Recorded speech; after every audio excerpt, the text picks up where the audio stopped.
I want to get the last two in. In the mid-1970s, Congress defined medical devices, which I think for the most part people thought at that time was good and helpful. The question is it time for us to look at codifying terminologies to help us through these processes?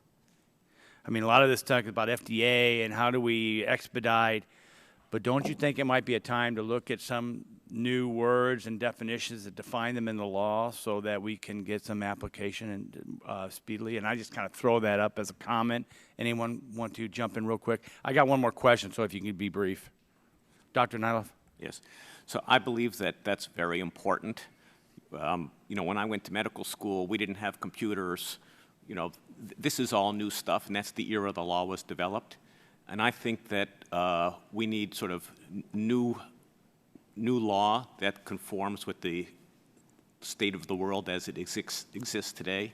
And I think that's really essential to driving investment and driving. Well, let me follow up, because your testimony, you really talk about developing a new risk-based regulatory framework that is specific to health information technology.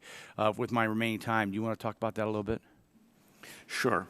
So, I think it's essential. I go back to, when I started my company, I raised 4 rounds of venture capital. And the process was very similar every time. Once you figured out the business model with the investors, they wanted to know 2 things. What's the IP issues? Are there patent problems? And what's the regulatory environment? And how's that going to affect their investment and the risk of their investment? And it happened every time. And also, so predictability, a stable environment where everything is codified and predictable is critical. And it has to be over the long term. I thought 1 round was going to do it, and I was all set, but we ended up with 4 rounds. And it's a long process. You need a stable environment for it to drive technology and innovation.